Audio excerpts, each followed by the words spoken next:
Hello, beautiful humans. Welcome to the Midlife Revolution. I'm your host, Megan Connor, and we have a lot to talk about today. This is going to be a comprehensive update of everything that has been happening in Kerr County, Texas, and the surrounding areas after the 4th of July flood. The first thing that I want to do is share resources for survivors. Then I'm going to share resources for people who want to help and volunteer. And then we're going to go over today's press conference and sort of what sparked the response from yesterday's press conference. If you haven't seen it already, it was somewhat controversial. Then we're going to look at some map data. We're going to look at what the state of Texas, or actually I should say the Guadalupe River Authority, put out in 2017 about early warning systems. That's really the focus kind of the discussion today, is about the early warning systems and what could be done in the future. And then we're going to discuss some of the news and stories that are surrounding the flood efforts and the rescue and recovery efforts. And then I'll give you a little update about yesterday. I was in Kerrville, Texas, volunteering at the Southern Oaks Baptist Church. And I will give you a little bit of updated information about that. I'm going to share some videos that I took from the area. And I want to let you guys know that I was able to successfully deliver 10 HEB gift cards that were funded by your generous donations yesterday and the day before. I will be going back out to Kerrville again. So if anyone wants to continue that donation, my Venmo is the same as all my other social media. It's at @3rd_verse. I will be providing screenshots and receipts to you so that you know that the money is going to the right place. And also, I just want to give a little bit of a plug for HEB is the grocery store here in Texas that is supporting. They are doing a lot to support flood victims, and that is the thing that a lot of people have asked for more than anything else, is those HEB gift cards, because they are a local grocery store. There's one in almost every Texas town, and they're able to then go get the things that they really, really need. So without any further delay, I want to put this right on the screen here and make sure that everybody can see this. So this is resources for victims, and that's where I want to keep our focus, is on the people who have had to endure the difficulties of this flood, the people who've lost family members and businesses and jobs and homes and cars. This is a really, really difficult time for this very small community. So if you have people to report missing, or if there is someone you have put on the missing list who has now been found, that is the number for the Kerr County Sheriff. It is 830-258-1111. And that is the place to call to report missing or to take people off the missing list. It is important for them to keep that missing list accurate. At this time, there are still 175 people missing across the region. About 165 of those are from the Kerr County area, where Kerrville is. Probably the hardest hit portion or area in this. And just want to keep those families and victims in our prayers. As I stated in a little update that I did last night, that number doesn't include the people that we don't know yet are missing, because again, in this tragedy, entire families, entire homes were swept away. And in some cases, there's no one left to report them missing.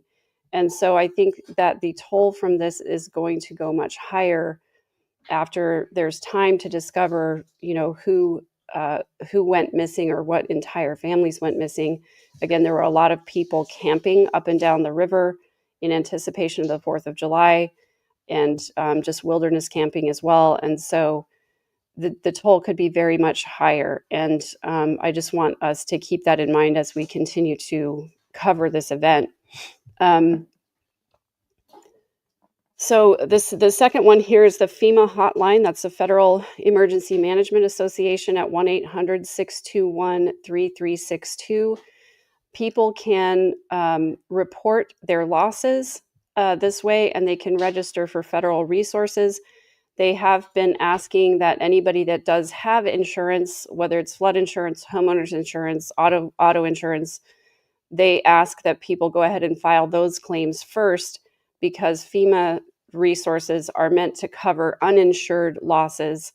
And so if you are needing to file claims, make sure that you document everything as well as you can, and then file claims with your insurance company first before reaching out to FEMA.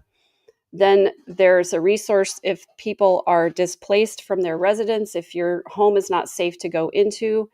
The First United Methodist Church there in Kerrville is the place to go for that. The address is in the description of this video if you need it. And I would assume that's a place that if you're local to the area, that you could also go to search for loved ones and to connect with other people who have other resources for you. And then if you are stranded and don't have a vehicle or a way of going out to get supplies, Southern Oaks Baptist Church, where I volunteered yesterday, is taking orders. If you want to call the church or visit their website, you can make a request for them to bring supplies to you. And I want to just show you a quick little clip.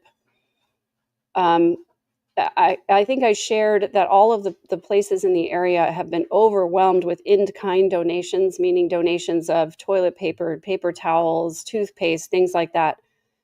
And so now they are asking for gift cards, which is why we're doing the HEB gift cards. They're also asking for just Visa cards or Walmart cards, because that's another place where people can just get whatever they need. When I arrived yesterday at Southern Oaks Baptist, they had already set up an incredible store, quote unquote, for anyone who wants to come and gather resources there. You can just come in and grab a bag and basically get anything that you need. They were inundated with all these donations, but they did such an amazing job of very quickly sorting everything, putting it on shelves. It literally looks like a grocery store / convenience store over there. And I wanted to just quickly share this video with you, because this is what I saw when I got there yesterday. And then we were able to additionally sort through clothing and other donations to get everything ready for people to come in. And now they are ready for people to come in and take advantage of everything that's been set up here. Just shelves upon shelves. And when I say we don't need any more baby wipes, we do not need any more baby wipes. There just are mountains and stacks of them. And the other thing I wanted to note is that so many people very generously donated clothing. But let me just give a little bit of a caveat. In the future, if you are donating clothing for disaster relief of any kind, and this is some of the clothing that had been sorted through and folded by sizes, children's toys, lots of shoes on shelves, and just so many resources for these people. It's just absolutely amazing. So if you are going to donate clothing for disaster relief, first of all, consider the season, because what we had to do was separate out any winter clothes and box them up and put them into a shipping container to be donated to another organization, because the people can't really use those things right now. The other thing is that nobody wants your used underwear and socks, unfortunately, even if it's been washed, because all of that immediately went into the trash. Please make sure things are clean. And ideally, what would really be ideal is if you would wash it, fold it, sort it into sizes, and put it in a bin that's labeled, that says, for example, men's summer pants, size 34, or whatever. That would be the best thing, because I cannot tell you, they had 50 volunteers there for each shift. And probably at least 2/3 of those people were just sorting through clothes, trying to get them categorized into sizes so that people could come in and quickly find what they needed. And then we did end up throwing away bags and bags and bags of clothes that were either soiled or stained or had holes in them or whatever. So I was really glad to be able to help out over there. They're doing such an amazing job. In addition to the store that they have available, they also are clearing out a warehouse where people can begin to donate furniture. And they're also gathering resources for housing, for short-term rentals that they're going to be providing to the community. So Southern Oaks Baptist is an excellent resource for anybody who needs literally anything. The other thing that's great about them over there is that if they don't have it, they will help you find it. And so I'm really, really looking forward to going back again. They said they've increased their sign up numbers to 60 people per shift. And so they definitely have everything that they need over there. So what I said to them, and by the way, I let them know about my community here. They were incredibly grateful to all of you who donated for those gift cards, and they wanted me to be sure and tell you how much they appreciate it and how grateful that they are for your generosity and for caring about their little town. Just amazing of you guys to be able to help out in that way. So thank you so much. I really appreciate it, and so do they. And the other thing is that because they have everything that they need over there, I let them know that I'm available to come up there, but I'm also available here to field phone calls, to do research, to find resources. So we have an open line of communication there, as well as if I want to just call them and say, hey, who needs help today? And that was what happened at the end of my 2 shifts that I did there. One of the funeral homes in town called and asked if they could send over some people to help clean, because their cleaning crews were just so inundated with needs. And also some of them were actually missing themselves. And there were hundreds of people coming through. There are only 2 funeral homes in the town of Kerrville. It's a town of about 25,000 people. And they're looking at the prospect of having to memorialize 90 people or more in a very short amount of time. So we went over and helped to clean the lobby in the funeral home so that they could prepare to have the many, many funerals that are going to be going on over the next few days. So I'm grateful to have Southern Oaks Baptist as a resource, because they can plug me into other places that need help more than they do. And yes, for those of you asking, you can still donate on my channel. You can still donate to YouTube. In fact, any super chats that come in here, I will put towards HEB gift cards. Any Venmos that come in, I will put towards HEB gift cards, because I will be going back as often as I can. And also, not only that, but also, I just completely forgot what I was going to say. Oh, I did make a pledge that I'm going to go back to Kerrville at least once a month for the next year to help with whatever they need. And I'm hoping that Southern Oaks Baptist is going to be able to continue to plug me into where I can be most helpful in that community. So, Mike Petty, I'm glad to hear that you're going to Larson's Steakhouse to do a shift. That sounds delicious. I hope you get a meal while you're there. So the next thing I wanted to talk about is, YouTube is obviously, this platform does take their little piece. So that's why Venmo is a good alternative. And whatever fees Venmo charges, I'm just covering those and making up for it. So I just want to make sure that people have an easy way to donate if you want to. Now, here are some other ways. I'm going to go ahead and share again. I have this little slideshow. Here are some ways that you can help. Thank you so much, Sue, for that super chat. I really appreciate it. I do have Cash App, but I don't remember what my Cash App sign is. So let me look it up real quick here. And then if there are any mods, thanks so much, Angel, for being here. If you guys could just repost those periodically, I would appreciate it. Oh, goodness, I didn't even realize that I had donations in my Cash App because I haven't checked it in so long. But my Cash App is this. I will put it in here because it's a little weird. I couldn't get my regular handle. But there's my Cash App. And my Venmo is the same as my channel. It's at @3_verse. So anything that comes in over the next few days and on this live as well, as far as super chats, will go towards HEB gift cards for Kerrville residents and the surrounding community. So here's how you can help if you are in the area. And even if you're not, tcr.communityos.org is still the preferred website to go to if you need to volunteer.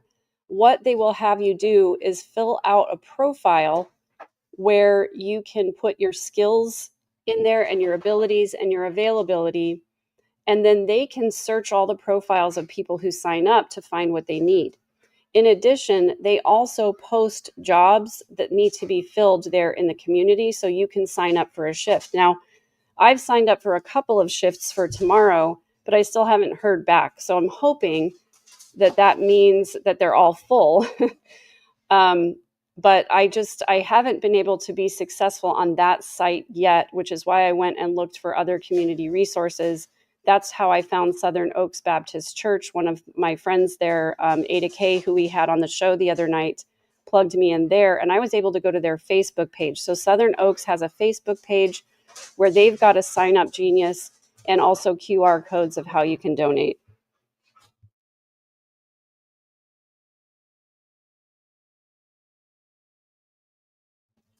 Sorry, I had to try to calm my dogs there for a second. Then the other place you can donate is at communityfoundation.net. That is a website that is specifically set up to benefit the 5 counties that have been hardest hit by this. Thank you so much for the Cash Apps, guys. Really appreciate that. Mick Spunky, thank you. I don't know if you're in the chat, but you're out there somewhere. I can tell. So communityfoundation.net is a place you can donate funds to, and that is specifically set up for those 5 counties that have been most affected. Now, for the other ways that you can help, there is a burn ban in effect for the entire area. And the reason why is because the heat from the fires interferes with the search and rescue operation. And so I want to share this story that happened on Monday. This is from Texas Public Radio. It says the search and rescue efforts were hampered Monday afternoon, Kerrville officials reported, when a privately owned drone illegally operating in restricted airspace collided with a helicopter involved in emergency operations in Kerr County. Officials explained in a statement on social media that the helicopter had to make an emergency landing, and a critical piece of response equipment is now out of service until further notice. This was entirely preventable. And then officials wrote, temporary flight restrictions are not suggestions. They are federal airspace rules designed to protect lives during emergency situations. When you fly a drone in restricted areas, you're not just breaking the law, you're putting first responders, emergency crews, and the public at serious risk. So on Sunday, the city manager had asked people not to fly personal drones in the search areas, and they again reiterated the burn ban and said that the heat put off by the fires interferes with the drone and heat detecting equipment being used in the search process. And then here's something ironic. Here's a drone picture. But this was a government drone that took this picture. So drone view shows the Guadalupe River and damage from flooding near Camp Mystic. This is one of the reasons why the roads were closed in this area, and it was so hard to get people out because there was water washing over this bridge, and it's not a good idea to cross a bridge when there's water washing over it because your car could get swept away. Indeed, that is what happened to several people, and I'm going to show you a map where this bridge is and why it's a little bit tone deaf to just suggest that evacuations could have prevented this from happening. I do want to give you a little bit of info about current conditions. I reported last night on my update that Reese Zunker, who was the soccer coach at Kerrville Tivy High School, and his wife were found deceased, and their 2 children are missing. Their house was seen floating down the river. So many stories like this, just heartbreaking. Camp Mystic, of course, we know, has lost at this point 27 campers and counselors. The Camp Mystic director, Dick Eastland, was among those who were found dead, unfortunately. He was trying to save campers, and he was washed away. Also, Jane Ragsdale, who's a camp director at Heart of the Hills Camp for Girls, which was much farther up the river from Camp Mystic. And they were not hosting campers at this time. But Jane Ragsdale, I believe, lived at the camp, and there were many people visiting for the holiday. She was also, unfortunately, found dead. So there are federal disaster declarations, which frees up federal money for the area, which is wonderful. There are some pictures here that I'll share some more with you here. But so many ranchers lost livestock and businesses. This picture is from Kerrville with, you can see an ATV type of vehicle just upside down. Actually looks like heavy construction equipment there.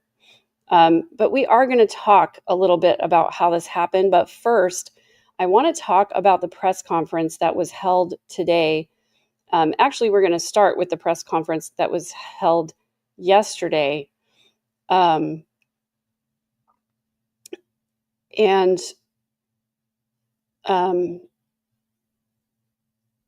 just checking the chat here, guys, to make sure that there's nothing that I need to address. Thanks so much, guys, for being here and for caring so much about this.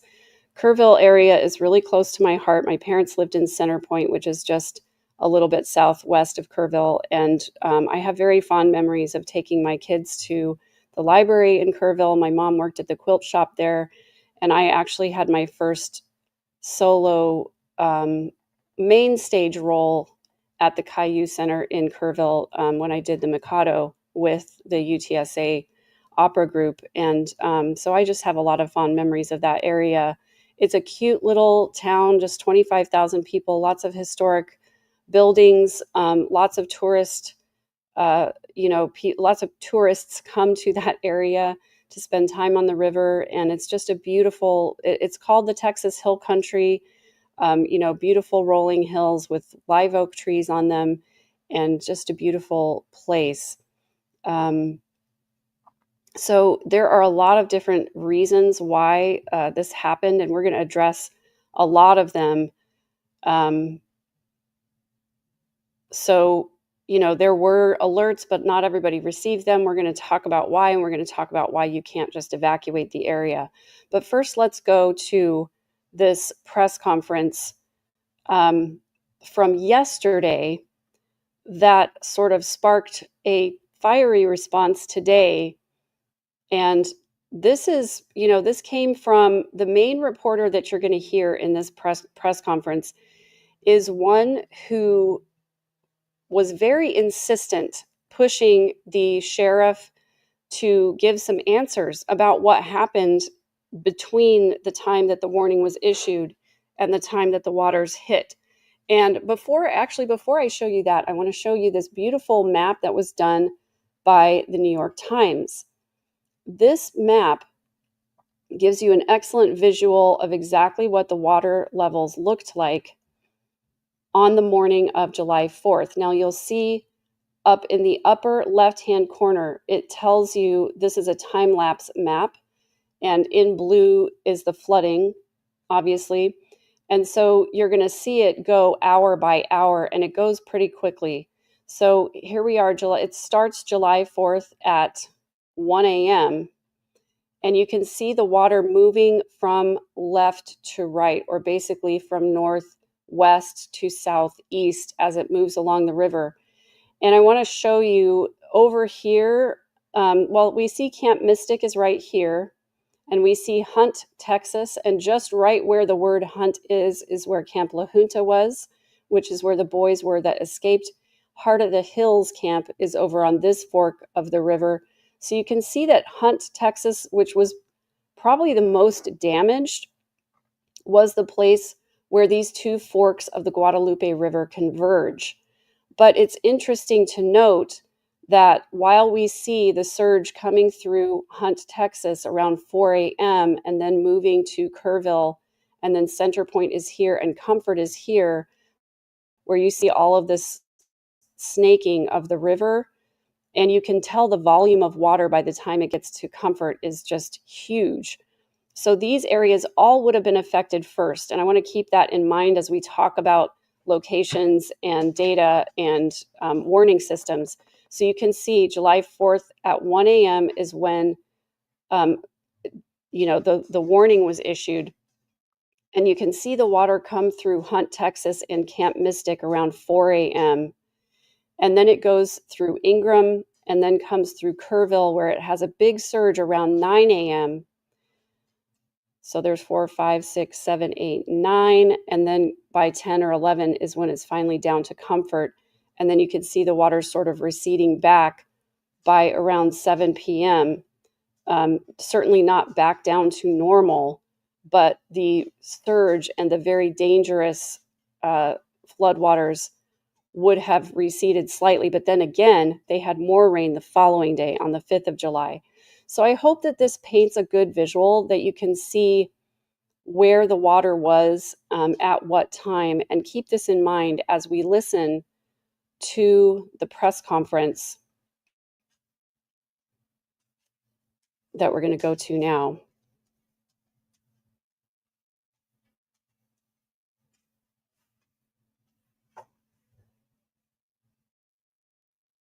And we are going to watch some video footage that I took while I was in the area, as well as from some other sources, so you can see the power of a flash flood and just how difficult it is to escape it.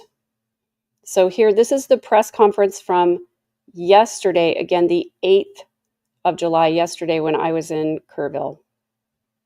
I would like to know if you could outline, please, what the specific actions and discussions were that local officials took between 1:14 a.m., that's when the first flood emergency alert came out, and hours later when the river first started flooding. What happened in those hours? Well, I can tell you, when I was first notified, it was around the 4 to 5 area. One of my sergeants was in dispatch when the first calls started coming in, the actual 911 calls come in. It was between 4 and 5 when I got notified. Okay. But prior to that, in that 3 to 4 area, my understanding is, and we're in the process of trying to put a timeline. That's going to take a little bit of time. As I've told you several times, that is not my priority this time. There's 3 priorities. That's locating the people out there, identifying and notifying the next of kin. That is what I'm taking as my job as sheriff here to do. Okay. With all due respect, sir, I think that the community here is asking these questions. What happened? When did it happen? Was the emergency manager awake at the time? Did they push the button to issue an emergency alert? Sir, it's not that easy when you just push a button. Okay, there's a lot more to that. And we've told you several times. So did it happen, sir? I can't tell you at this time. You can't tell me if the emergency manager of the county actually issued an emergency alert. Okay, Sheriff, who is just give me a second. Emergency Operations Center? Who runs the Emergency Operations I'll come back to you. I'm going nowhere. Appreciate it. Who runs the Emergency Operations Center?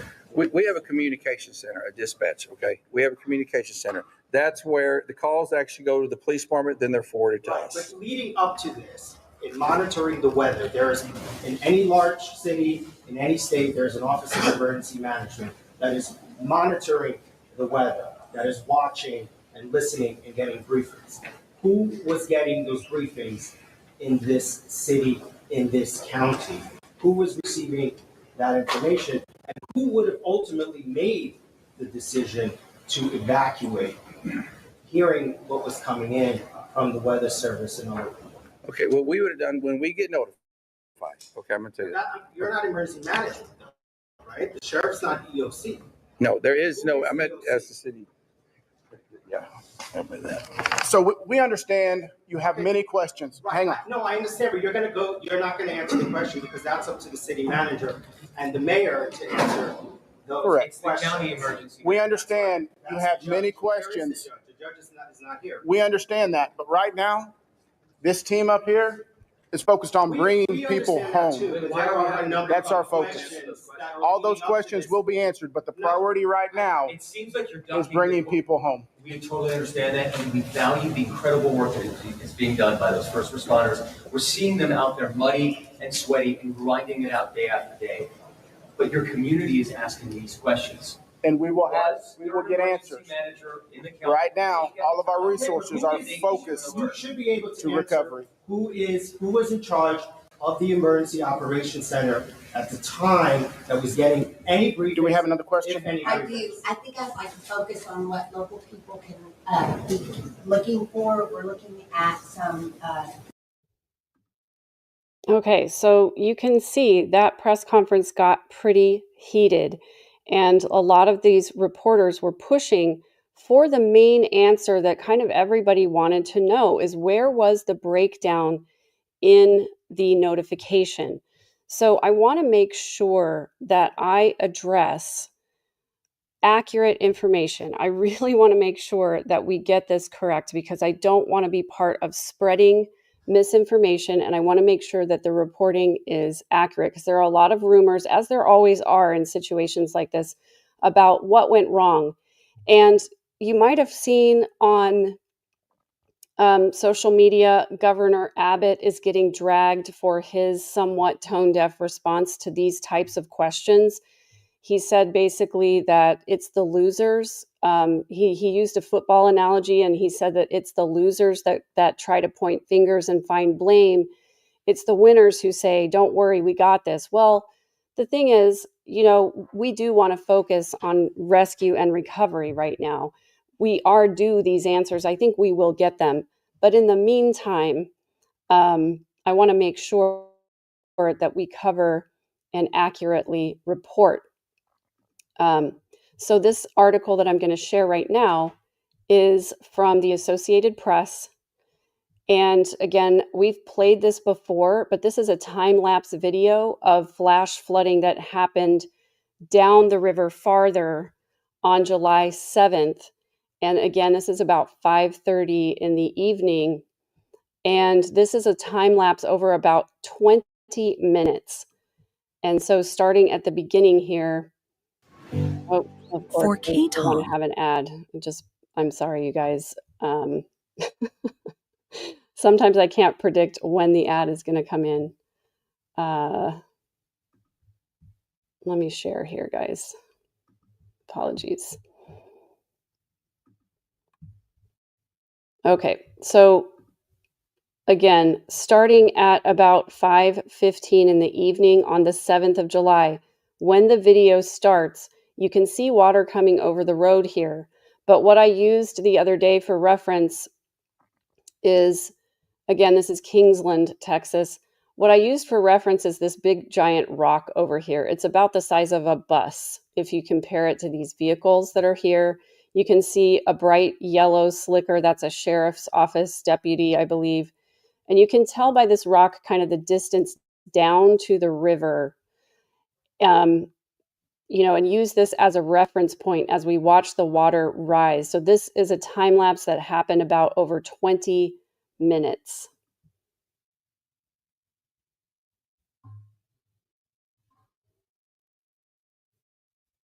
It's pretty stunning. I'm actually going to go back to the beginning because, you can see there still is part of the roadway over here. It's not over the road yet at 5:15, but by the end of that minute, it is traveling over the roadway.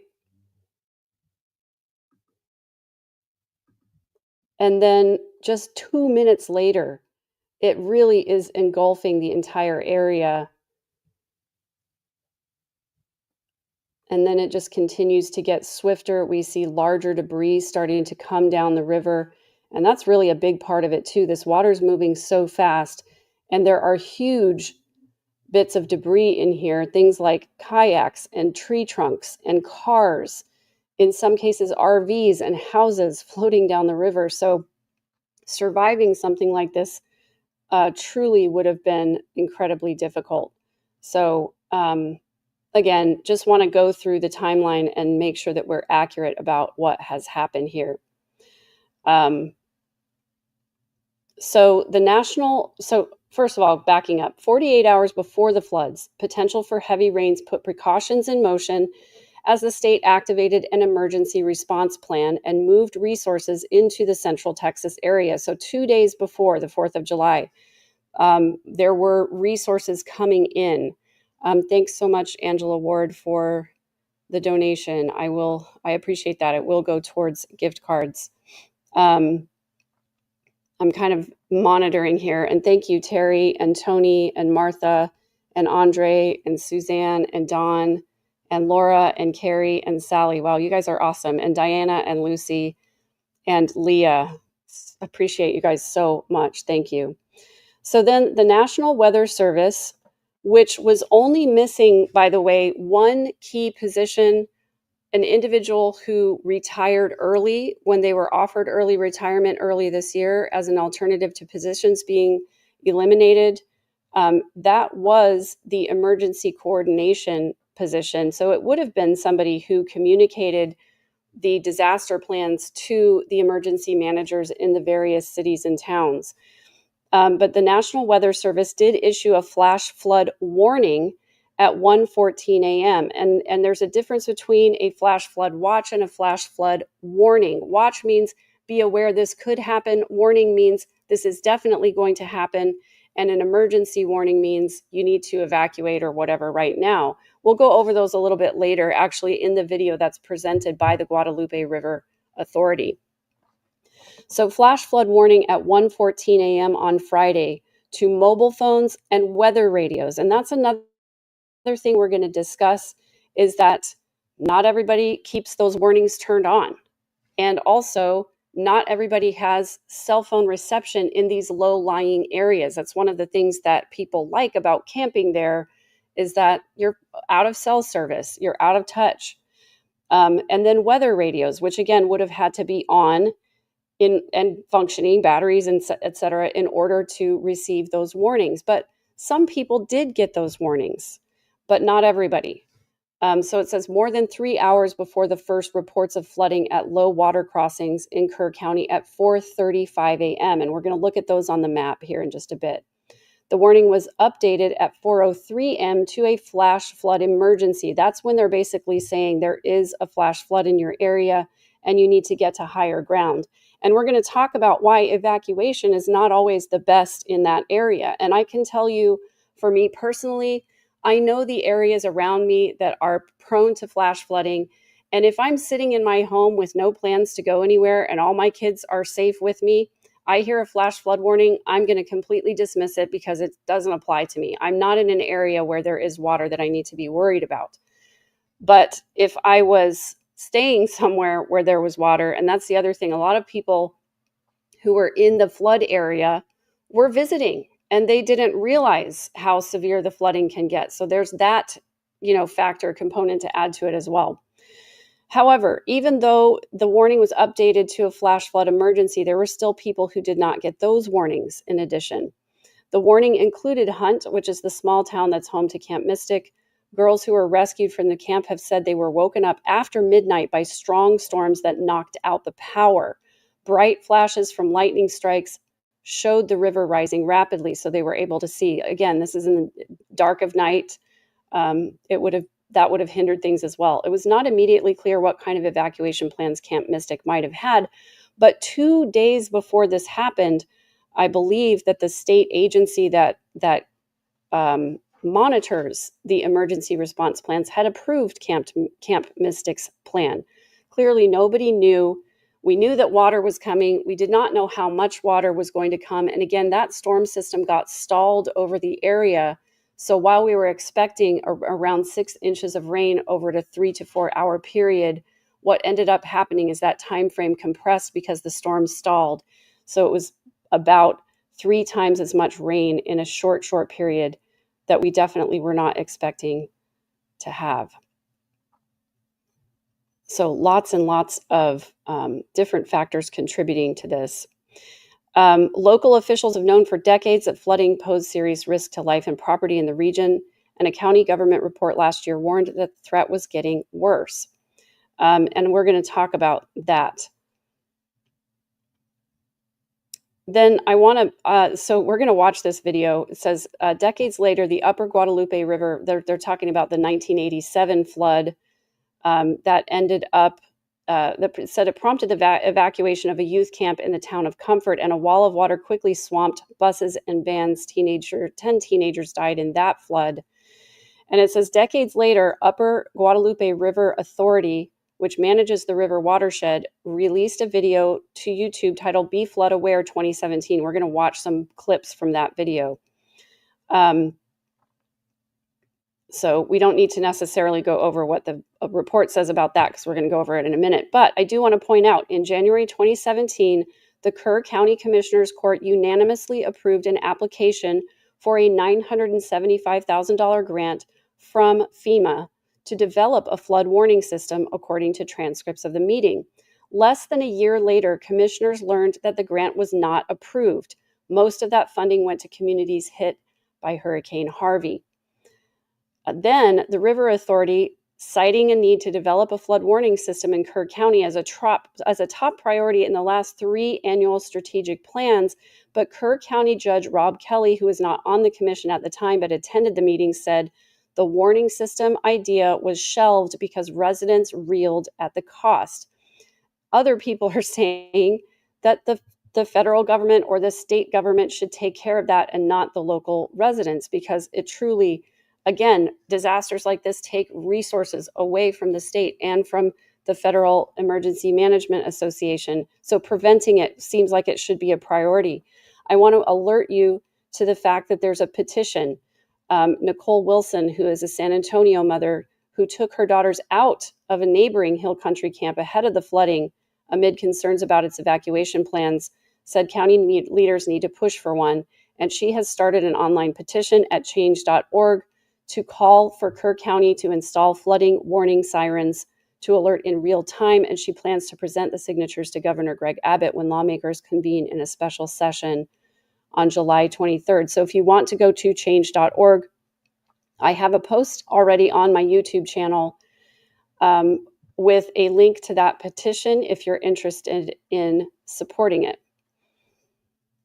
So I really appreciate that petition coming through.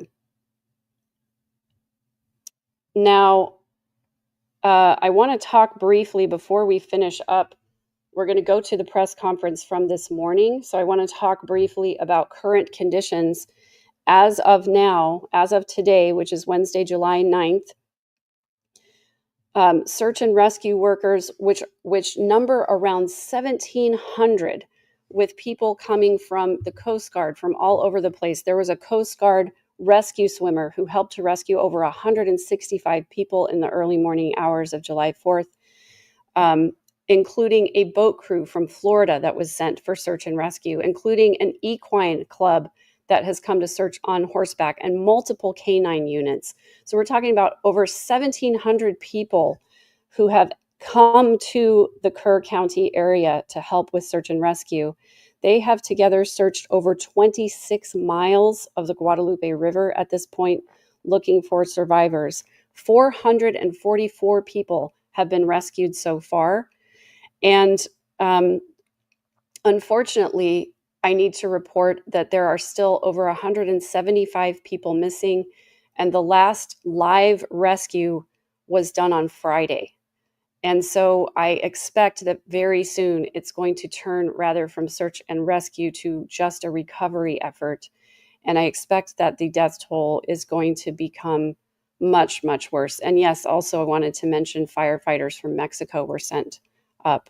So now I want to go to the video from today's press conference, and this is sort of the rebuttal from the mayor of Kerrville about what happened yesterday at the press conference. And he's going to detail exactly some of the things that happened between 1 a.m. when the first warning was issued and 4:30 a.m. when reports of flooding were finally circulating and 911 calls were coming in.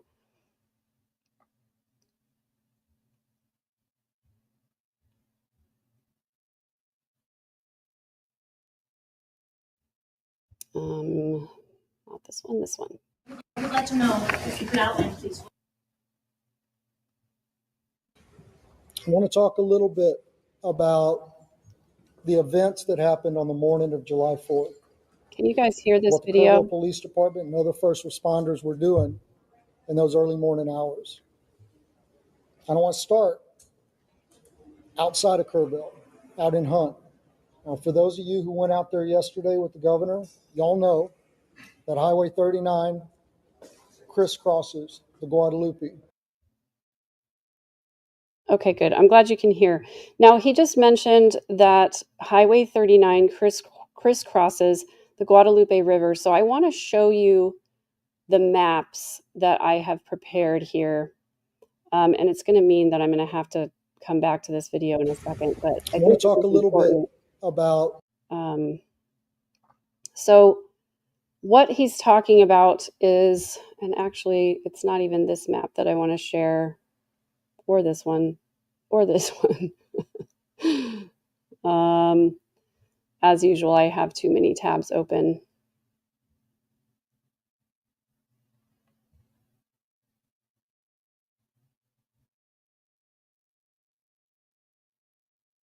Here we go.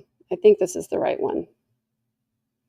Okay, so he wants to talk about what happened in Hunt, Texas. Now the blue portion here that I have, you can see, are the north and south forks of the Guadalupe River.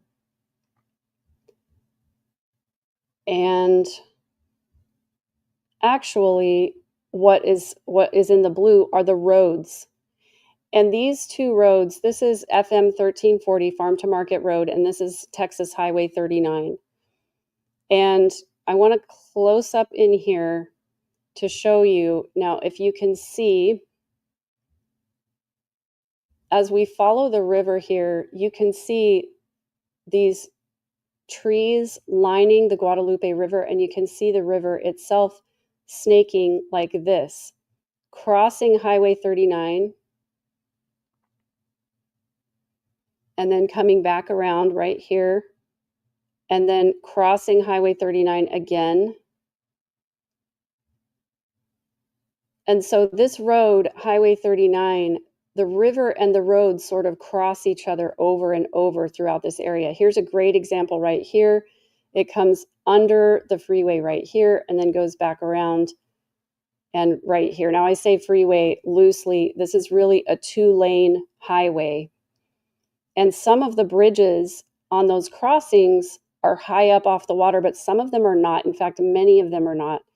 And I want to show you what one of these low water crossings looks like for those of you who have never seen one or been to Texas. I actually want to change the layers here.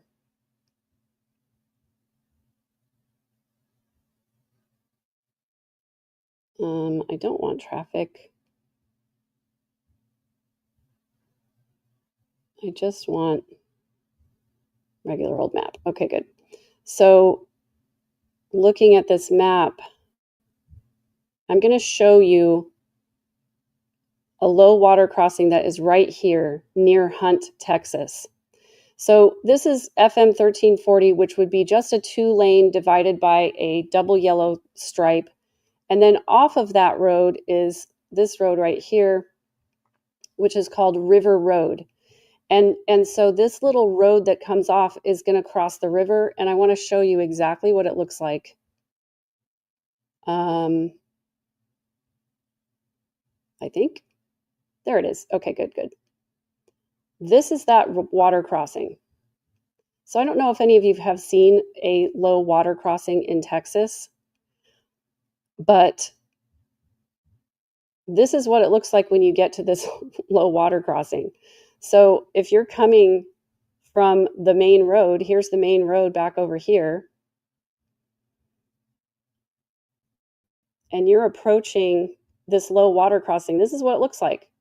And right now the water obviously is underneath the road, but when there's a flood, the water comes up over the road, and that's why they have these flood gauges here, so you can see how deep the water is. Because the recommendation is do not go in that water if it's 6 inches deep, because 6 inches deep can carry your car away.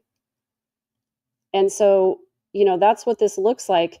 You can see the flood gauge is 5 feet. Remember, this river crested at 25 feet over the normal level. So this would have been completely submerged. And for some people, if you live down this way, down the road, this road is the only road out to the main road. So let's go back and look at that map again. That's the river road crossing right there.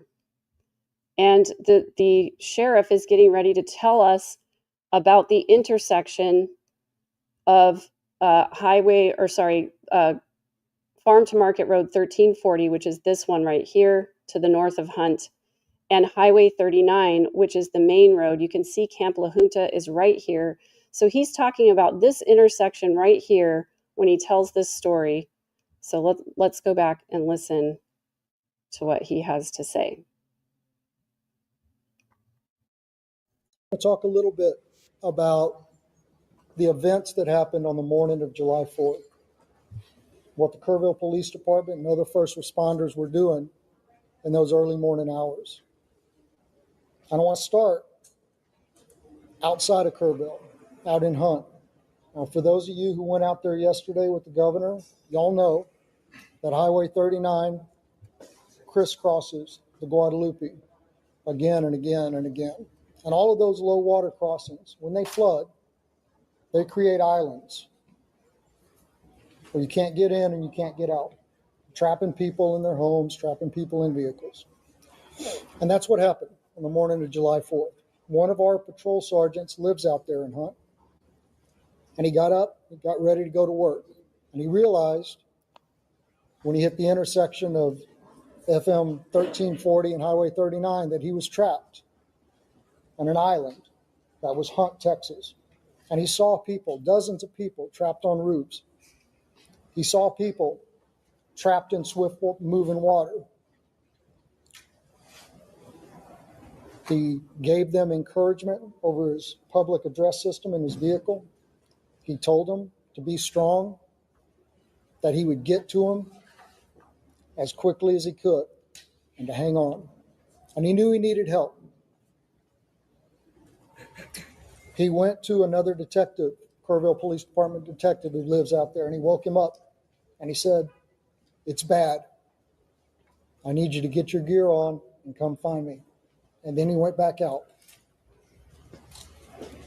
And for 13 hours, those two officers, along with some Hunt volunteer fire department firefighters and an emergency room doctor, provided care to that Hunt community. When it was safe to do so, they waded into the water and they rescued people. They got people down off of roofs. They collected them there at the Hunt school.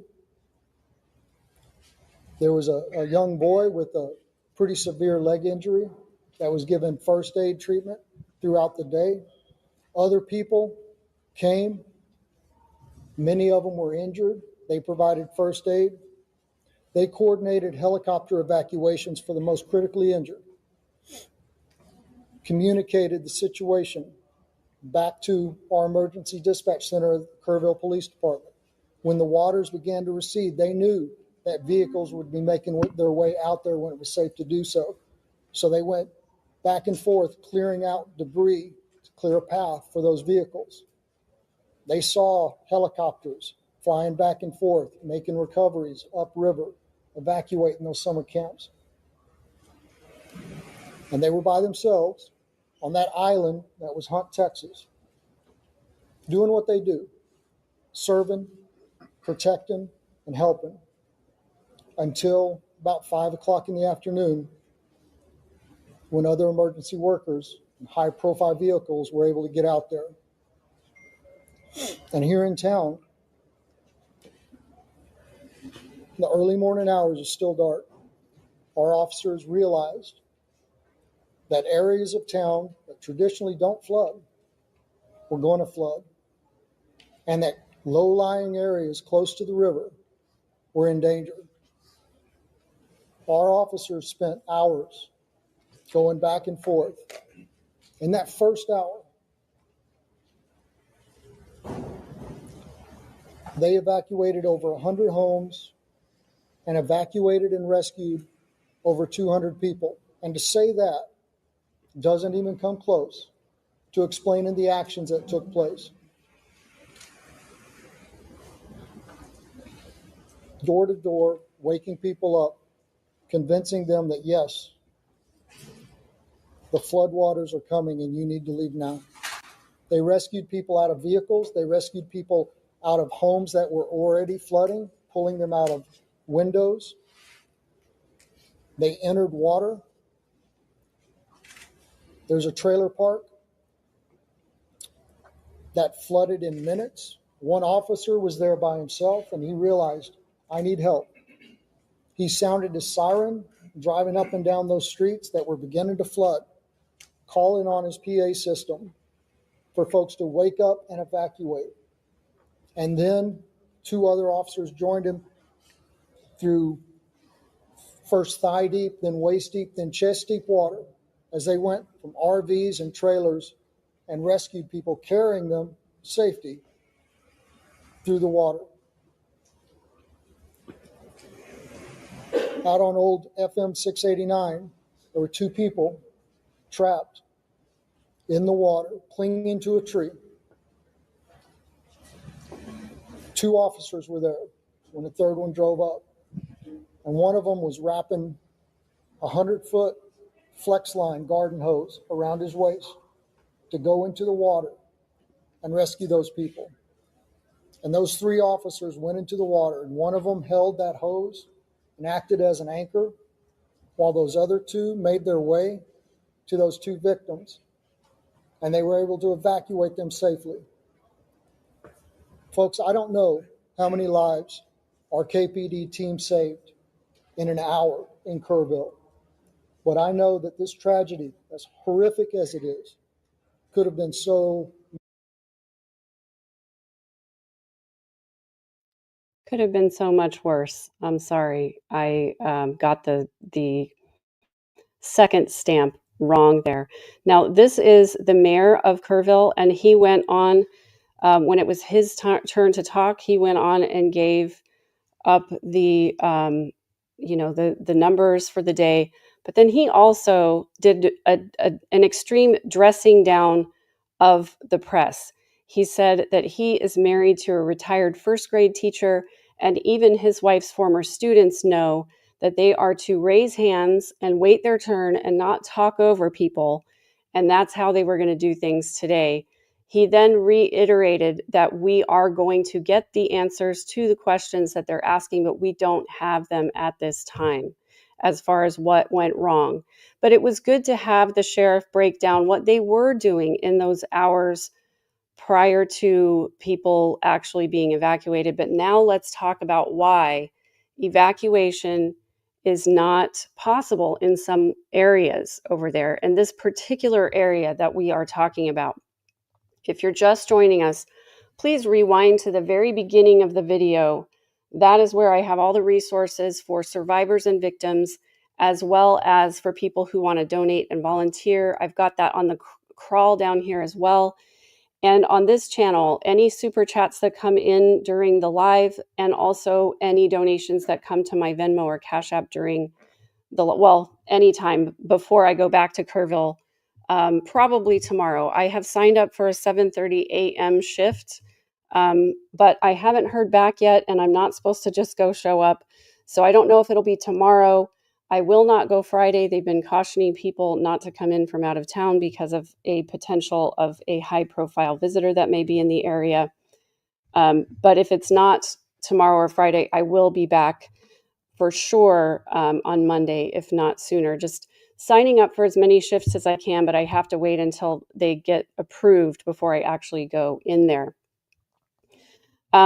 It is really confusing. There's a lot of misinformation out there, and there also is a lot of bias.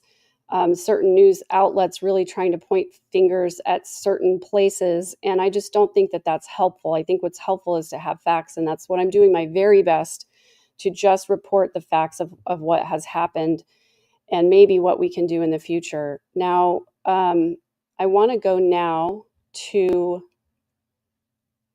the couple of maps that I've put together. some of you in the chat were talking about using maps and reading maps.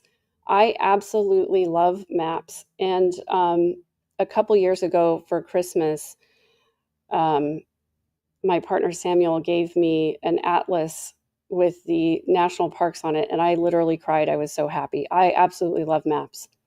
So again, this is the view that I mentioned before, where we see this FM 1340, Farm to Market Road 1340, which would be a 2-lane road. I showed you that River Road crossing, which obviously would have been flooded at this point. And this is Highway 39. We're going to go look again at the Google Maps so I can show you some of these points in the road that were closed down.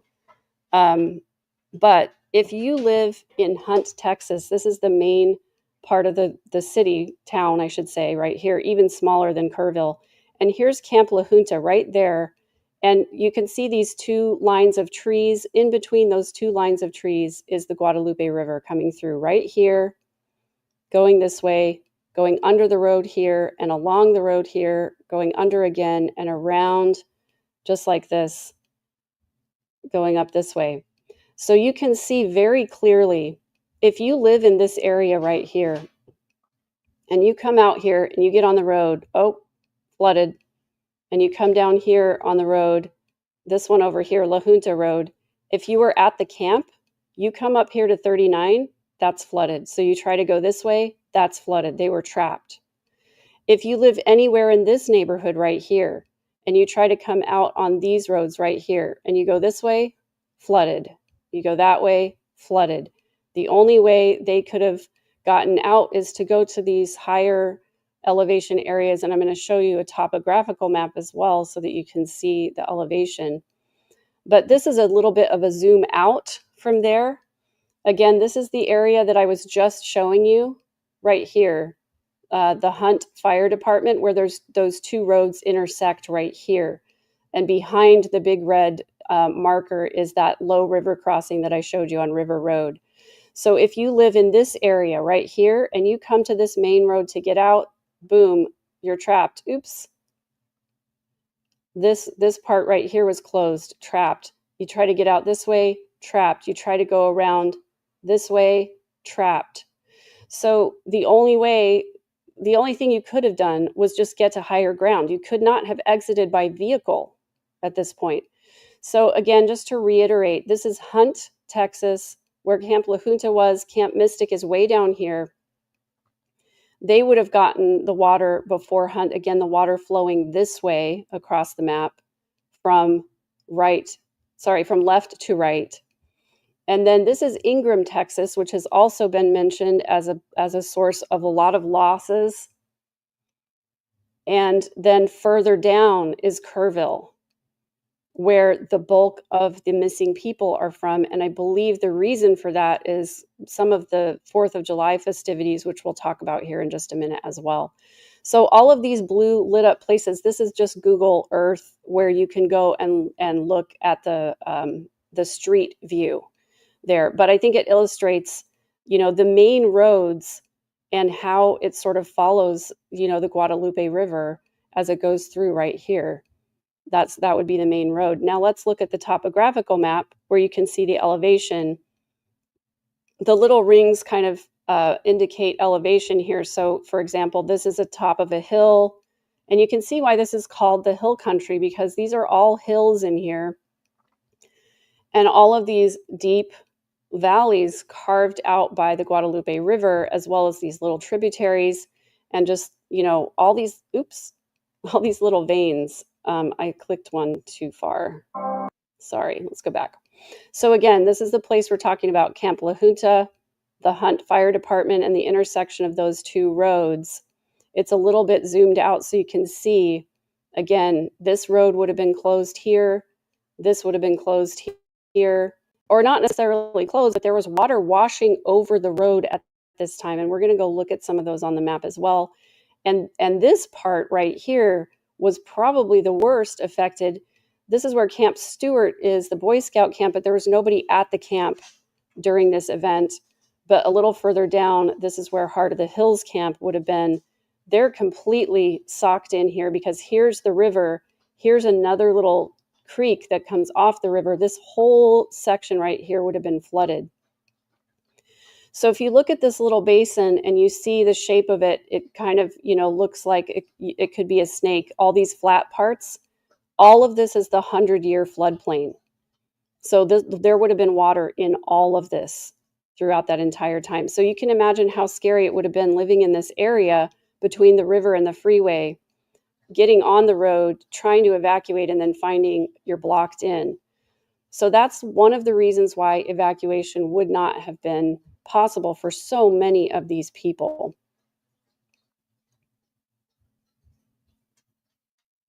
Yeah, some people call it Guadalupe instead of Guadalupe.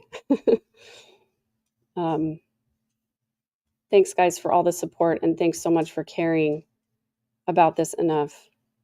Heading to visit my daughter, Renee Drake, in Texas on Monday. We usually visit Kerrville on my trips. Yeah, it's a beautiful little place.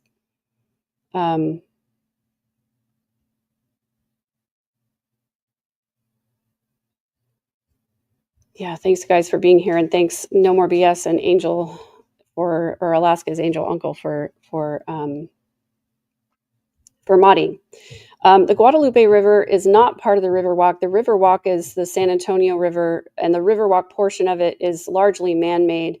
It's also only about 4 feet deep, and there was a big, huge flood here in the 1920s, 1921, I believe, where over 100 people were killed.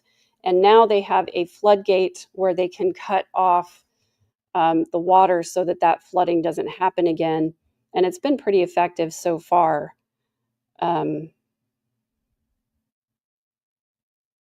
Yeah, and this is so something that is so important to address. I'm going to talk a lot about it, a little bit later in the video. But so many of us are complacent, and we think, well, we've been fine through storms in the past.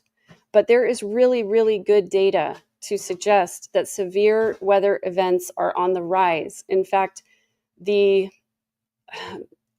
can't remember if it was NASA or the National Association. I can't remember, guys. And I tried so hard to look up this article. I was reading it first thing this morning and I couldn't find it again. But they noted a statistic of there being a 52% rise in severe weather events in the last 20 years. So the likelihood is that weather is going to get worse, not better. And so it would do us all, it would behoove all of us to find out and study and research the extreme weather events that have occurred in the areas that we live in the past 100 to 200 years and realize that those events are much more likely to repeat themselves in the future rather than being complacent and saying, well, it hasn't happened in 100 years, so it's really not likely that it's going to happen again because we have so much better technology. Actually, that's the opposite of true. Our major infrastructure is getting much, much older.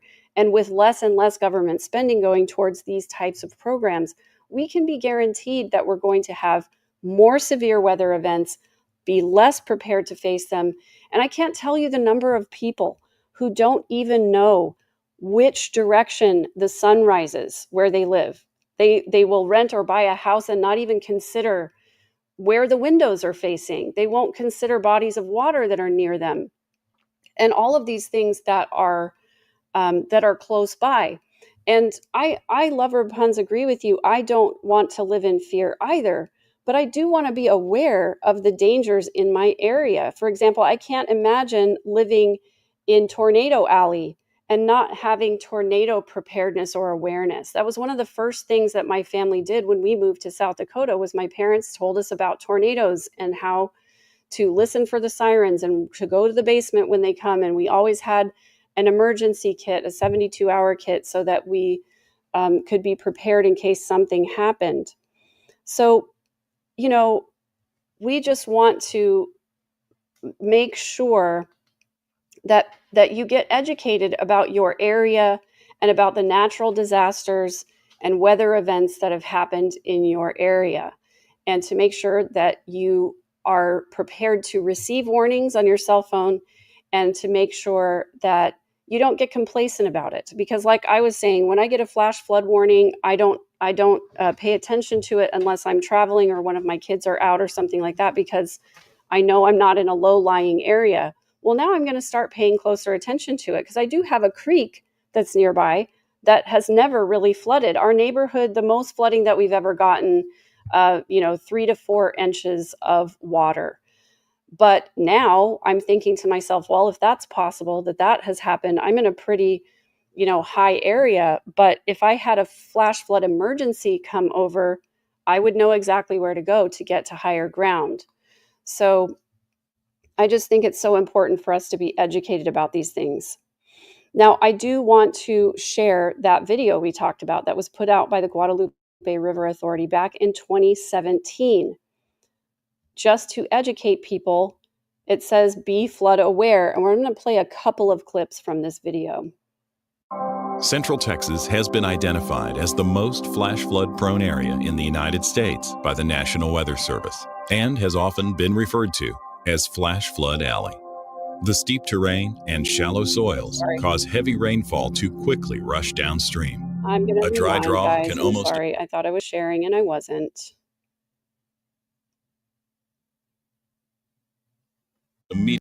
Central Texas has been identified as the most flash flood prone area in the United States by the National Weather Service and has often been referred to as Flash Flood Alley.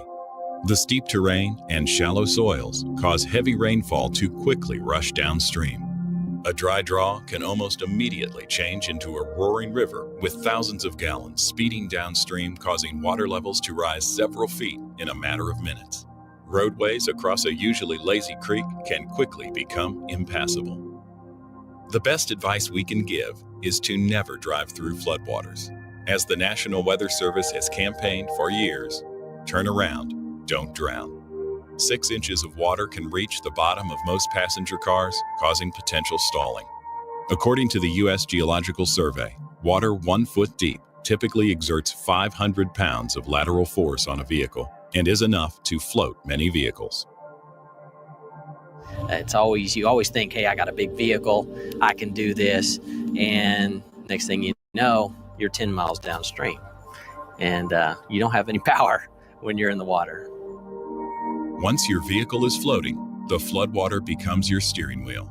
2 feet of rushing water will carry away or flip over most vehicles, including SUVs and pickups. Once your car is stalled or stops, you have no recourse. You're stuck in a vehicle, and that's when the flowing water then can displace the tires and move you on downstream. It is also extremely dangerous to wade through floodwater. When floodwater is powerful enough to float or trap your vehicle, trying to wade through it is very risky. Just 6 inches of flowing water can knock you off your feet. Even if the water is not flowing, the murky appearance of the water can hide other dangers like sharp objects, washed out roadways, or slippery surfaces. If you slip or fall and sustain an injury, you could drown in even shallow water. Okay, I'm going to skip ahead just a little bit here. I have several different little clips I want to play here. Amid flash flood warnings, staying put is typically the best advice. Okay, so I want to point out that in 2017, when they put this video out, they did say that staying put is often the best choice. And so that's the advice that a lot of people had in their minds when they receive a flash flood warning. It basically is like, don't go out driving. However, I have to say, if I lived close to a river, I definitely would have heeded a flash flood warning differently than I do where I live right now, where I'm not really close. And they did, you're right, they did have a similar flood in 1987. And that's why they started doing all of this education. But again, even in 2017, the prevailing wisdom was to stay put so that you don't get trapped in your car in a flash flood. Thanks, Aaron, for becoming a member again. And Nightlight is asking, is this weather normal? It is normal in Texas to have big thunderstorms. It is normal in Texas to have flash floods. In this particular area, there's a lot of clay in the soil. There's a lot of limestone, which doesn't allow for a lot of water absorption. So yes, flash floods are normal. This flood, however, no, was not normal. We got much more rain than was predicted in a much shorter period of time. And the fact that we had a storm system that was stalled over the headwaters of the Guadalupe River, and we also had the remnants of a tropical storm coming up from Mexico that converged at the same time. This was something that was completely unexpected. And I believe the National Weather Service did a good job in issuing its warnings. It's just that we definitely could not have predicted that the water would rise this fast. And I think we've looked before at the weather tables that have shown that the water level rose in the river about 25 feet in a very, very short amount of time. So that's why we're going over this. I want to make sure I'm not putting out any misinformation. So the prevailing wisdom in 2017 was to stay put. That was what was important about that part. I'll rewind it just a tiny bit. Associated with driving during severe thunderstorms and amid flash flood warnings, staying put is typically the best advice. It's all about personal accountability. You're responsible for your life, your family's life, the lives of your children. If you make that decision, if you don't heed the warnings and make the decision to drive across a low water crossing that's flooded, you need to be able to accept the consequences. Unfortunately. And at one point, they were actually, and I don't know if they still do this or not, but at one point, the city of San Antonio made a very big deal about the fact that if you decide to go into a low water crossing, they were fining people $500 to $1,000. And I just want to show you what this low water crossing looks like one more time. We see these all over town whenever there is a flood warning of any kind, where you see water moving over the road, and you can even see white water, so you know it's moving pretty fast. There's a flood gauge down here that tells you how deep the water is, but it says road closed. Well, some people who have big trucks and big tires will see that water and they'll go, that's only a foot deep. I'm going to go ahead and chance it, and they'll try to go through there. They get swept away, and then they have to be rescued. And so the city, for a long time, the county also they were charging a fine for people going through these low water crossings. So I'm going to fast forward just a little bit.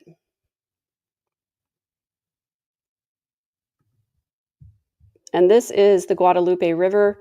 This is the bridge that goes across, that is in downtown Kerrville. This is downtown Kerrville right here, with the main street going through right here. I'm going to show you some footage from when I drove past there yesterday.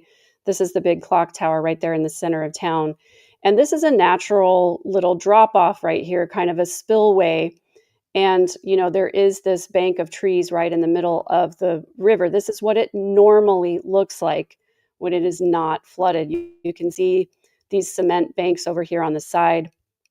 These are clearly the normal banks of the Guadalupe River, even though this tree did fall, but that's not because of flooding. So this is what it usually looks like.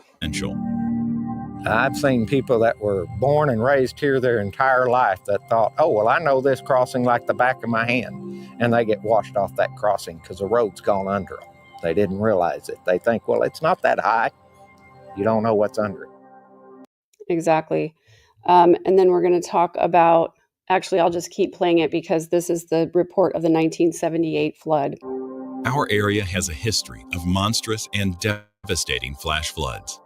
And many people in Kerr County vividly remember the historic flood of 1978 as one of the most staggering ever recorded. On August 1st, 1978, the remnants of Tropical Storm Amelia settled over the hill country, and flash flood warnings were issued for Bandera, Kendall, and Kerr counties. By the end of the following day, areas in Kerr County received as much as 20 inches of rain, and the Guadalupe River in Comfort rose over 35 feet with a peak stream flow rate of 240,000 cubic feet per second. In 1978, this bridge right behind me, I watched some of these big cypress trees go up on top of that bridge because the water was lapping the bottom of that bridge because of rain. It will come that high and that quick. During that flood, we lost about 15 of our county residents out in Center Point that died. Some of them were washed out of their homes. 1987 is a classic example of that. The massive flood here, which put the river at its, I think it's still, the Guadalupe is the highest flood stage we've seen in July of 1987. That was a very small low pressure system. It wasn't even really supposed to rain that much that night. It just exploded west of Hunt, and it rained about 15 inches in a matter of 3 hours. Visitors to our area are particularly vulnerable to being caught unprepared for flash flooding because they are not connected to local emergency warning programs like Kerr County's Code Red. Automatic text message alerts may also be linked to your cell phone's area code or home location set in your weather app instead of where you actually are. There are ways to protect yourself and your family from the dangers of flash flooding. So I just want to call attention to the fact that he just reminded us all that your cell phone may be set to receive notifications from the location in which your phone number is attached. So, for example, I know people who moved to San Antonio 20 years ago, but they still have the cell phone number that's associated with their old area code. So you have to go into your phone settings and make sure that you're set up to get emergency alerts from the location that you live in, not the location where your cell phone has the area code. That's really, really important. And I think it's one of the reasons why so many people didn't get a flash flood warning or a weather alert warning on their phone.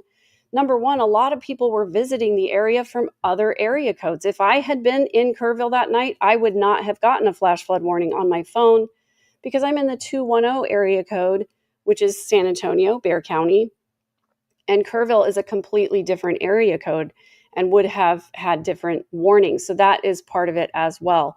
Now, some people do have that their cell phone automatically adjusts to the location they're in. Great. Go in and just check your settings, everybody. Right now, just go ahead and pause the live. I'll still be here when you get back. I'm sure I'll be talking for a while.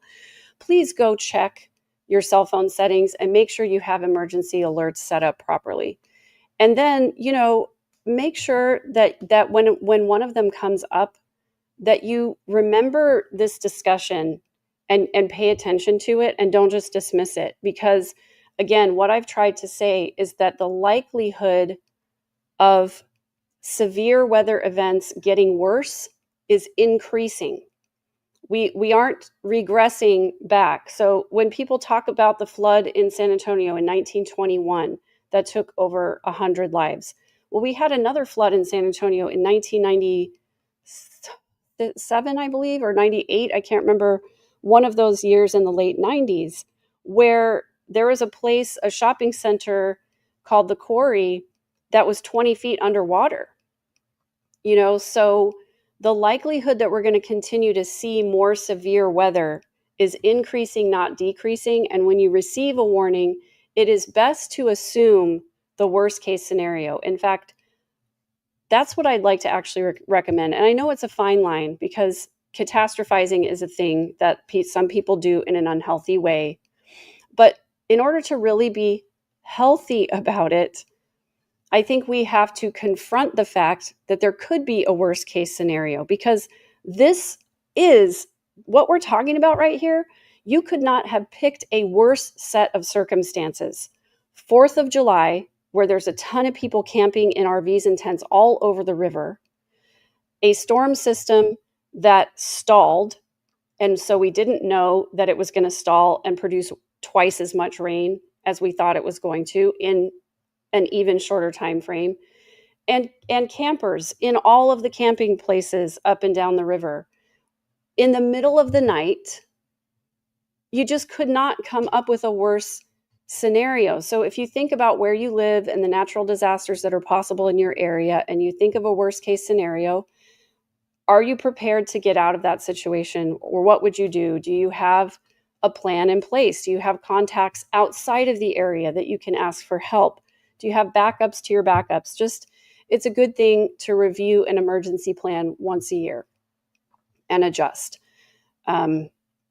And then, yeah, that's the other thing, is that a lot of people didn't have signal in those camps. And if you don't have signal, you need to have a backup plan for that as well.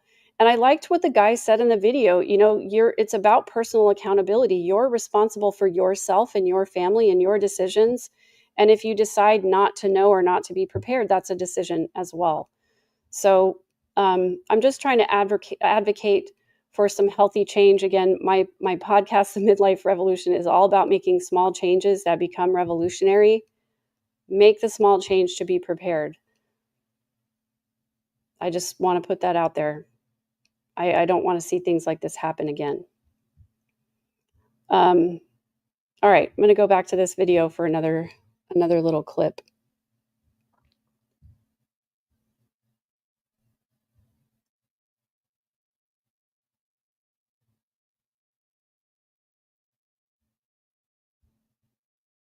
Emergency warning calls on your landline or cell phone directly. Kerr County is a Code Red community. If you are a resident, subscribe to Code Red for free through the Kerr County Sheriff's Office. You will receive emergency warning calls on your landline or cell phone directly from the Sheriff's Office. You can also download the Code Red mobile app to receive free emergency and community warnings. The Guadalupe River enhances our quality of life. So I don't know if the Code Red app is available in your area or not, but it might be a good idea to find out, right? It might just be worth checking into to make sure that you have something like that. Yeah, and thank you for this, Rachel. Right now it's fire season for us, so we get go bags and supplies ready. 2 cell phones, keeping one in your vehicle, always charged and updated. There you go, exactly. Yeah, thank you so much. Please hit the like so that more people looking for this information will find it. And history does repeat itself, and it tends to escalate weather-wise. So let's say that as well. Somebody was saying they were getting alerts like crazy. Oh yeah, you were on Lake Travis. So when you get an alert like that, it's important to pay attention to the location and how that location might impact you. For example, it might behoove the people in Kerrville to understand that if the warning is for Hunt, Texas, they're just down the river. And so it's going to come out that way too. So again,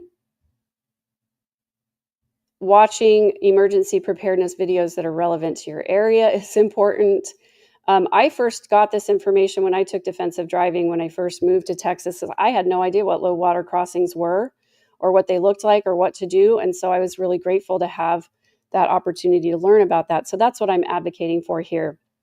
Now I want to go to some more of the recent articles and updates. I am going to talk about some of the things that have been reported. Excuse me. Closing tabs here as I cover things so that I don't get lost. I spent the entire day gathering this information together to make sure I was going to cover everything really comprehensively. I just want to make sure I haven't missed anything that I prepared. So yeah, I want to share this one as well. This is one of the things. It's not the exact article that I was talking about before, but it is relevant. This is from The Guardian. It says the intensity of weather extremes has risen rapidly in recent years. Monthly intensity of droughts and floods by area affected from January 2003 to December 2024. So I'm not sure exactly what the kilometer distance is showing here, but I was trying to go back and look and see, but basically what they're saying is the incidence of water rising and falling. And you can see the distance between the peaks and valleys are getting farther and farther apart. So bigger droughts and bigger floods as well.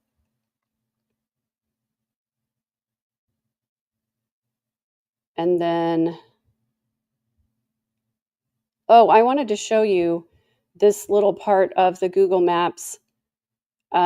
This is Kerrville, downtown Kerrville, where I just showed you on that video the bridge that went across and the Guadalupe River where they had the trees in the middle right here. I wanted to show you this because there is a little island right here that has a little hiking trail that goes across, and this road actually goes right across to the island and the other way. There was an RV park in this area that had 28 RVs right here and another 5 on the island over here when the flood came through, and they were all washed away. A lot of people were rescued from that, but that was such a dangerous situation. And now I hope they will no longer allow camping on this island just because of this. But I wanted to show you the street view from here so we can again look at what this is supposed to look like. It's hard to see through the trees right there, but looking down the other side of the river,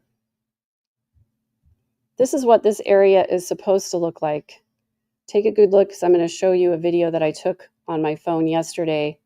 Now, officials have been pretty adamant about telling people not to park along roadways, not to get in the way of search and rescue crews. So I did not stop to take pictures, but I had a little tripod set up in my car with the window rolled down. And here is what I was able to capture right at that same location as I came through town. It's a little hard to see because there is that cement barrier right there, but I'm going to try to enlarge it.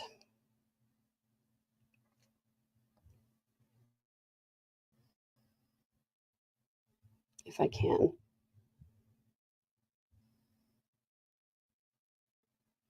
I don't know if I can make this any bigger.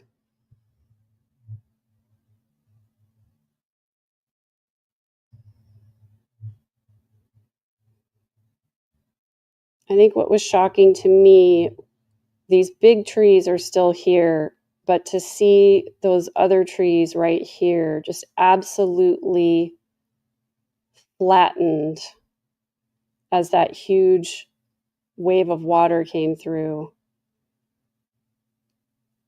And in just a second, I kind of point the camera backwards a little bit, right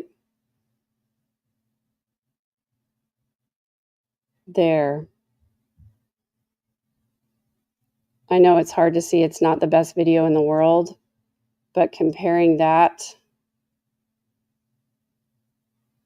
to this, all these trees over here just kind of got flattened by the flood. I know it's hard to see. I'm going to try to show you guys one more time here.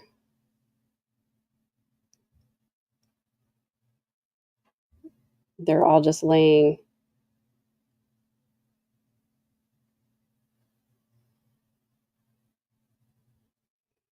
I do have another video that I'll share with you just a little bit later. But right now, I want to go to another AP article that addresses an important concern, and I've seen a couple of you talk about it in the chat as well.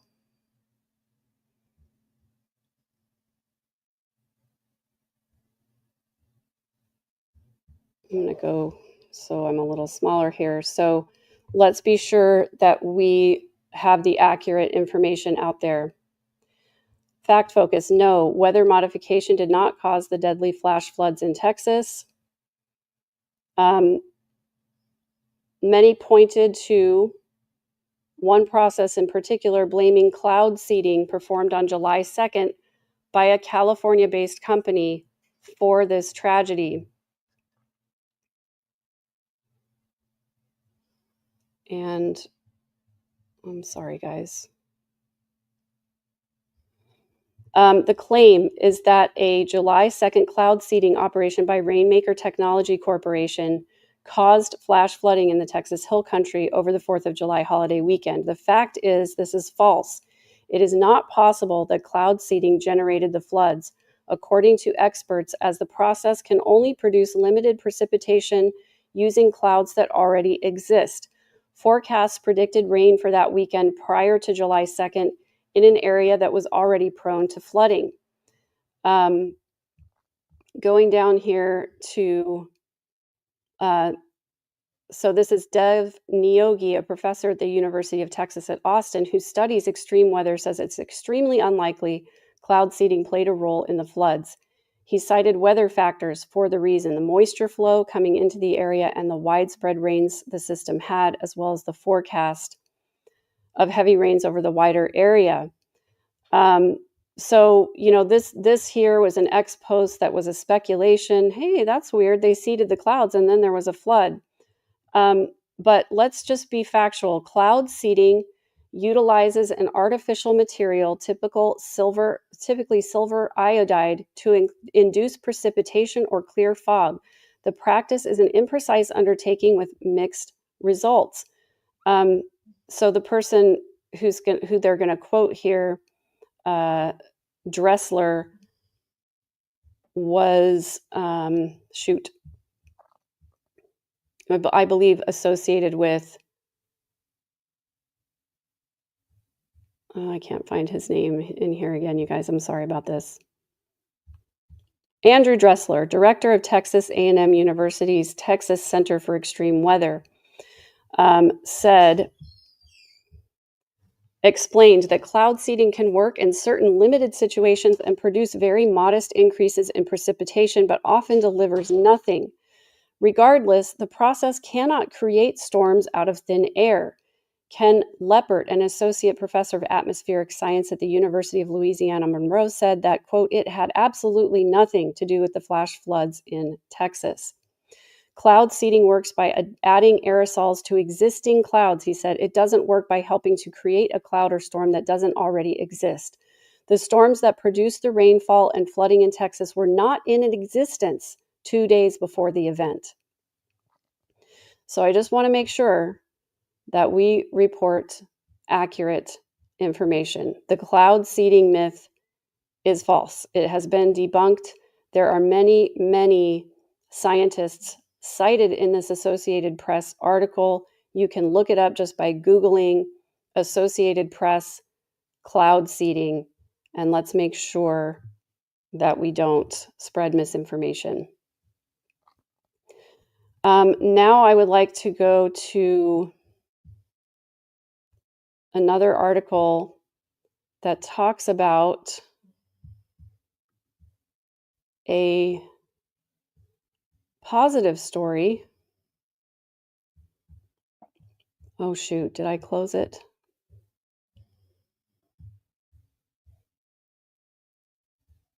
Well, I'll just have to summarize it for you because I think I closed the tab. Oh shoot, I really want to read it because it's very impactful. Let me see if I can find it one more time really quick, you guys. Thank you for being patient with me.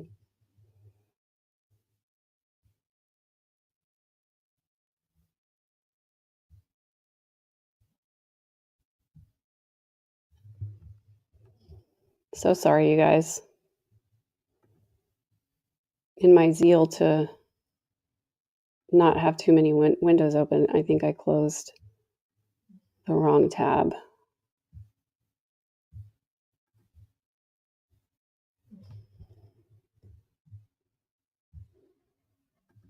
I wish that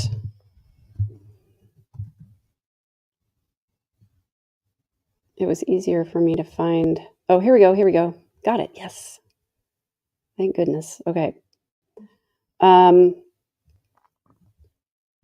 going to go to this article.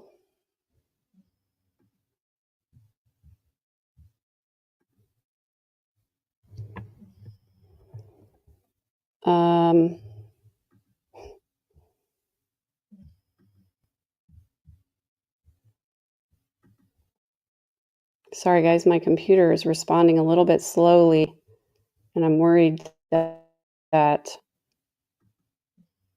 I'm going to freeze here. It says my internet connection is good, but I want to make sure that you guys can see what I am seeing. Okay, good, you can. All right, So, quick action by one Texas summer camp leads to timely evacuations ahead of the deadly flood. This is about Mo Ranch, which is a camp that I've been to. I've taken students to before, and it is upstream from Hunt, Texas, upstream from the most affected camps. But it says it was about 1 a.m. on the 4th of July when the facilities manager at a Central Texas summer camp saw water from the Guadalupe River steadily rising amid a deluge of rain. Aroldo Barrera notified his boss, who had been monitoring reports of the storms approaching Presbyterian Mo Ranch Assembly, a recreation destination where an intercultural youth conference had been called off early, just hours earlier. Despite an absence of warning by local authorities, camp officials acted quickly on their own, relocating about 70 children and adults staying overnight in a building near the river. With kids safe, the camp leaders, including President and CEO Tim Huckton, were able to avoid the catastrophe that hit at least one other camp near Hunt, where Mo Ranch is located. So I think it's important to note that this facilities manager was out there monitoring the water, likely because he knows the warning signs, he read the weather reports, he received the warning. So he was down there at 1 o'clock actually watching the river with his own eyeballs, and then alerted his boss, who, decided to do an evacuation. So again, some personal accountability and also some experience coming into play. One of the things I want to mention is that as older people retire from weather services, warning services, emergency management, they take their knowledge and experience with them. And that's why education and training are so important. I'm going to share one other quick thing. So give me just 1 second. I'm going to share this video from flooding that happened in Ruidoso, New Mexico today.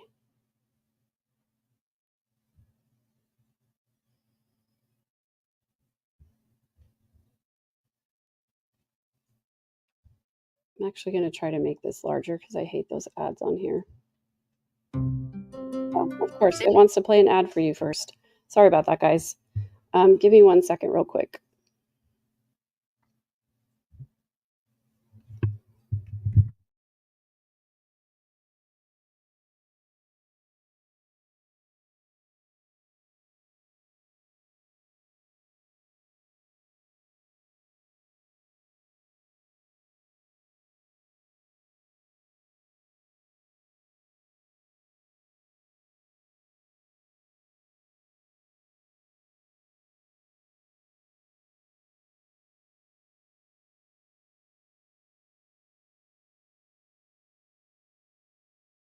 Which is a safe location in our town. We have a bunch of different safe locations located throughout the community. And so I pulled over. I thought I would just wait it out. And it kind of just went from bad to worse. The flood started, and then a really big flood just came, like a wall of flood. It came and it started going through. And that's when I started recording. And that's when I saw the house coming down the river.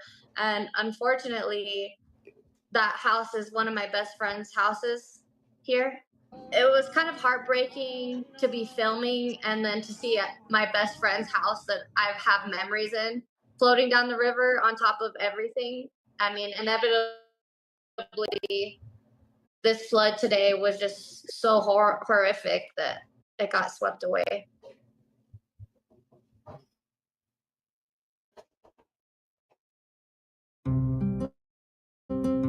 There's a place that's making one advanced cancer. Goodness. Okay. Sorry about that, you guys. 1 sec.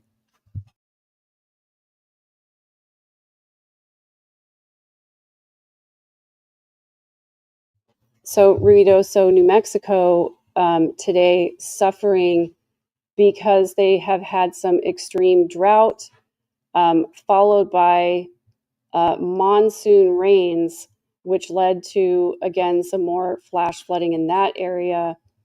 I believe that they had at least 4 people die in that flash flood as well, and 3 more people are missing. They had 85 swift water rescues in that area as well. So again, I don't think anywhere in the United States is immune from any kind of natural disaster, nor anywhere in the world, really. So Ruidoso, they were saying as well, they had wildfires, which stripped the area of vegetation, trees and things that would have slowed water flow. And so again, they had more conditions of extreme weather that led to more conditions of extreme weather. So I want to make sure that we acknowledge the amazing first responders who are in Texas and other places right now, really coming together again, over 1,700 people. I think she did say that her friend was okay, but obviously they lost their house. I think they had evacuated. So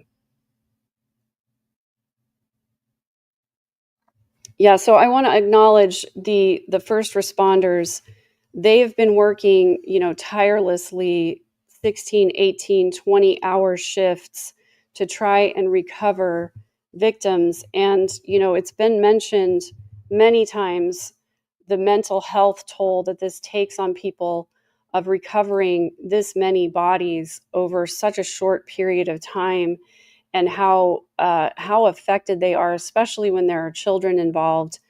It is such an incredibly difficult thing. So anything that you can do to support first responders is much appreciated. I'm trying to work with the makers of Element. They are an electrolyte company. They make the little salt electrolyte packets that I put in my water. And they made a plea to say, hey, if anybody has contacts in the area. And I said, hey, I can connect you with the people that can get that stuff. So that was the main thing I was going to mention. And I forgot to mention at the beginning of the video. So I'm going to go back and put it in the description. But if you want to send in-kind donations for first responders, they are specifically asking for the following things. They are asking for sunblock, bug spray, duct tape, electrical tape, and tools that can be used to remove debris like shovels, axes, things like that.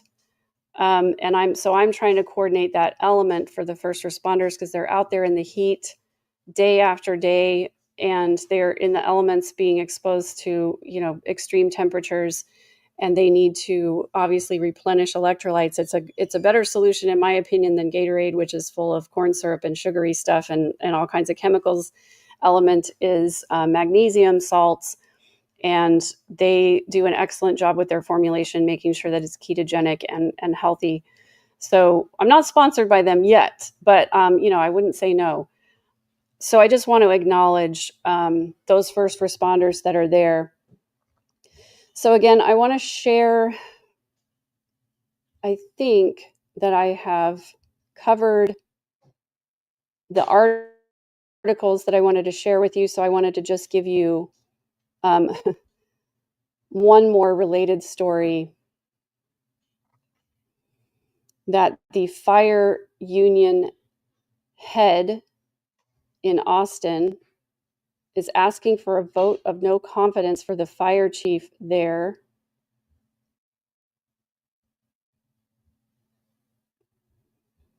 In part because of his refusal to send first responders into the Kerrville area. So the union has leveled strong accusations against Baker, Chief Joel Baker, claiming he refused to allow crews to deploy to the Kerrville area to assist with the catastrophic flooding during the July 4th weekend because he wanted to save money. He said Baker's decision to not allow crews to deploy was the wrong one, and he said people took notice of the Austin Fire Department's absence. Again, I reported last night that I saw crews from all over the place, not just South Texas, but Santa Fe as well. Law enforcement trucks from all kinds of different counties and law enforcement descending on that community with over 1,700 people. So Bob Nix, who is the fire union president in Austin, said, "We would have been in the theater of operation in Kerrville pre-staged by late afternoon on the 3rd before one drop of water had risen in that area." According to Nix, Baker had a standing order that the Austin Fire Department would not be deployed despite having active boat crews ready to go. Nix is expected to seek a vote of no confidence from the union by mid-July, and he's expressed his hope that ultimately Baker can be removed from his position. He said, quote, "It's absolutely outrageous that the Austin Fire Chief, Joel G. Baker, would not allow highly trained firefighters from Austin to respond to Kerrville," Nix wrote in a recent social media post. He went on to write, quote, "Lives were likely lost because of Chief Baker's decision." Chief Baker has stood by his decision, saying the department must prioritize how it uses its resources and find the right balance between local needs and requests from other areas. So now I have a little bit more footage that I can share with you, just 2 more quick videos of what the river looks like, the river area. So I came into town on Highway 27, which comes through Comfort and Center Point and crosses the Guadalupe River several times. And again, I didn't want to stop and get in the way of emergency vehicles. I had a convoy of about 15 police and emergency vehicles pass me going the opposite way at a high rate of speed. And I was hoping that that was going to mean that they had found some people alive, but unfortunately never heard a report to that effect. So this is in that area, again, along Highway 27, coming up to one of these bridges here. And again, what always strikes me is these flattened trees. You see the big post oaks, that made it through the flood, but so many of them were stripped and so many of them were flattened by those floodwaters. Looking downstream there, and then there's some emergency vehicles over here and a first responder tent on the other side of the river. And then I want to share one more with you here. This is a little bit of a longer clip, and it's hard to see through the trees, but you can start to see glimpses of the water right here. And then I'll try to pause it at a couple spots. That was a little too late. Mangled trees down everywhere. And this is what rescue crews are dealing with and having to search through, is this kind of debris. Huge tree limbs, branches, cars, to try and get to find any victims. Massive amounts of debris to comb through. And again, they've covered 26 miles of river area just in the last 5 days, but there is still a lot of debris and a lot of areas to cover. This is actually one of the staging areas for volunteers in the Center Point area, right here where you see these porta potties coming up. And this is what the spillway looks like, and this is what the river normally looks like, just calm as can be. So just devastating to be in that area, but also so grateful to be able to lend a hand any way that I can. And this reporting, I hope, is part of it, to get the word out to, hopefully that people continue to care about this tragedy and continue to have the ability to donate and keep responders in mind as we get through these days and weeks. These communities are going to be rebuilding and recovering for years after this. And again, it's one of the reasons I have pledged to be there every month, at least for the next year. And I will be bringing you updates as well. I did want to share, that as I was working at the church in trying to get these supplies ready for people to pick up, I was hearing locals tell their heartbreaking stories, and I'm not going to repeat them because they were told in confidence likely, and I just overheard them. But stories of pets and livestock and relatives losing homes, stories of elderly people who are not able to get out, people who are missing, that they're just not sure where they are. And these are heartbreaking stories. And again, just to be prepared that the death toll may be staggeringly higher than is being reported right now, just because we don't know how many more people may still be missing. Again, I don't really know what to do in these situations. My heart goes out to this community because I love this area, this town, the Texas Hill Country. I love the way that Texan people have done such a great job of banding together. And I feel really helpless in situations like this, that there's not a lot that I can do. And I much prefer to get up and do something. I would much prefer to be out there serving meals to first responders or combing through debris myself, but I'm not close enough to it, unfortunately, to do that and to be where my kids need me to be when they're here. So this video is one of the ways that I'm hoping to do some good for the situation, as well as getting out there physically as much as I possibly can. I'm going to continue to keep you guys updated. And again, I just really appreciate you caring enough. Thank you so much for your donations. Those are going to go to some gift cards. I'll keep you posted, especially I'm much better at giving updates over on my Patreon than I am here. And for those of you who may be joining the channel for the first time, this is not my typical content. I'm usually talking about healing from narcissistic abuse, from high demand religion. I talk about true crime at the intersection of those two things. And I talk about making positive changes that become revolutionary. And so this content, I hope, helps people to make the positive changes of, number one, being prepared for your own emergencies in your own areas so that you can avoid becoming a victim of a disaster, but also caring about these communities and doing outreach when we can and where we're able. Thank you so much for being here. I really appreciate it. And I hope that you will take really good care of yourself and your loved ones. Hug all those people close to you and make sure that you have an emergency plan in place. Take care.